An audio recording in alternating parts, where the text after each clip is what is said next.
College football may be over, but that doesn't mean the talk about Penn State football is going to end. Welcome back to Penn State Sports Night. I'm Gianna Cutaia, joined by Jude, Wozniak and Declan Stablow. The 2023-2024 season will be here before we know it, and the Nittany Lions have young talent to look forward to. So guys, to start off, let's talk about that 2023 recruiting class for Penn State. ESPN has them ranked number 6 for the recruiting classes, and that's based off of the 22 signees and the 3 transfers. Declan, I'm going to start with you. Who do you think out of these signees are going to be a contributor to this upcoming fall season? You know, throughout the James Franklin era, there's been kind of a motto surrounding recruiting, and that is that the best in PA stay in PA. And I think Javen Williams might be one of the most perfect examples of that we've ever seen. Not only is he the #1 prospect in the state on both On3, ESPN, and 24/7 Sports, he also holds the high school 2A class state record for shot put. You know who held that before him? 2-time shot put world champion and Penn State graduate, Joe Kovacs. This is not just like some big athlete who knows how to leverage his side and use his physical attributes to win battles.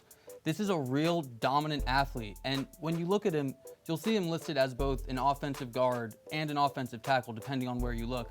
That versatility is going to play a big role in how he can have an impact in this offense in his true freshman season.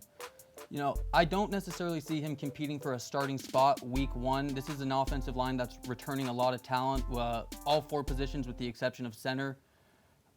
But, you know, he can play at any one of those positions. And when it comes to, I see him as like a 6th man on this offensive line. When someone needs to sub out, he's the guy who's going to be going in. And when they enter those jumbo packages close to the goal line and short yardage, I think he's going to be the guy they send in as that 6th offensive lineman.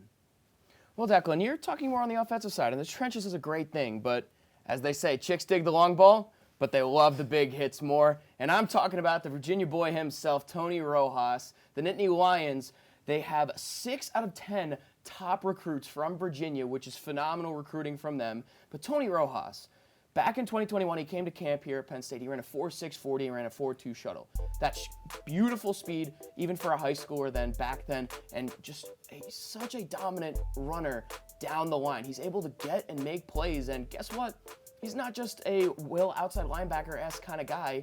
He's able to play edge too. He's 6'1", 200 pounds, and it is a worry that he doesn't have that much weight on him right now. But after being here and rolling early, he will be able to put on a couple of pounds, get in an actual weight routine, get good food in him, and it's not just food that you're eating at home, the Pop-Tarts that everyone loves to have. But for Tony Rojas, he is going to be so dominant in this defense. You still, of course, have Curtis Jacobs at the will, which is what his predominant position would be, but Tony Rojas and Abdul Carter. People fell in love with Abdul Carter, the predator they call him, out on the defensive end. And it'll be so exciting to watch both of these dudes fly around with how fast they really are and the coverage ability. Because really, your tight ends are going to be covering a lot of your linebackers are going to be covering a lot of tight ends. And you need speed to be able to keep on them. And in Big Ten play, tight ends are huge. You go out and play Iowa, they're probably tight end you, in my opinion. So these linebacker signees in the past couple of years have been huge for the Nittany Lions. Mm-hmm. You guys both mentioned some really great players coming in. And Jude, you mentioned the early enrollees. Both of those players are enrolled right now this spring semester, along with 9 others. So what are your guys' thoughts on them coming in early for this spring semester to start their training early? Well, I think it's huge, as I want to just point out last year, Drew Lar was horrible in the spring game, and he was an early enrollee. He was 6 for 14 for 61 yards and 2 picks. He was really bad. But guess what?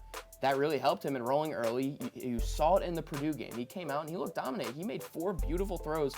2 of them were drops, and he should have been 4 for 4 with 50-plus passing yards. This early enrollee signing period really helps you get out the kinks and grooves and helps you polish the armor, as some may say. So that's what's going to be huge for these players, the linebackers, the receivers, the running backs, anybody that's coming in early, and especially the O-linemen who are trying to fight. Birchmeyer, you mentioned Williams. So it'll be interesting to see what they can do with this, because it's not as quarterback focused this time around with Bo Perbula and Drew Aller coming in. So that's what I'm most excited for, and that's what this early enrollee period is so important for, to sharpen the sword, shine the iron. That's all that really matters in this period. Yeah, obviously those extra few months to just get acquainted with the system, learn the playbook are so huge, but especially for guys who come in without a solidified position, those pure athletes, or like I mentioned, Javon Williams plays offensive tackle and guard. Just those extra few months to really iron out what your role within the team is going to be are so helpful for these players' development. But I want to focus on some of the more intangible benefits, which is really just immersing yourself in the culture and atmosphere that surrounds and defines Penn State football. When you go out into Beaver Stadium for the first time as a player, it is an unreal experience. You've never been in that situation, and even at half capacity like they'll be dealing with at the blue and white game, if that, they've probably never been in a louder environment. But when they see, 50,000 Penn State fans going absolutely ballistic over guys like Nicholas Singleton, Abdul Carter, and a quarterback who has not even started a game, those young players are going to acknowledge that, and they're going to want that same level of acknowledgement that the fans are giving those players who have solidified themselves, because as a player, who wouldn't want that? Mm-hmm. Both of you guys bring up really good points. I think it's so smart that these recruits want to be on campus, training, getting prepared for the fall.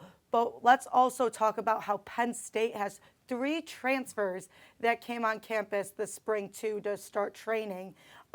James Franklin brought in 2 receivers, one from Kent State and one from Florida State, alongside a corner from North Carolina. So let me hear what your guys' thoughts are about these transfers and how they're going to impact the Nittany Lions this fall.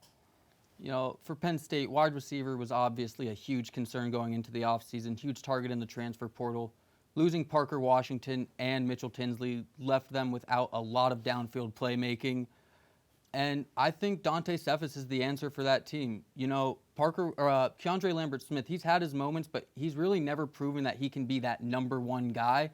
But when you watch Dante Cephas play, he just has, this burst off the line of scrimmage that he can, whether it's a 5-yard out, a 10-yard curl, he sells every single route like he's going deep downfield. And what that does is it lures defensive backs into giving you just a little bit of extra cushion for when you're coming off the break.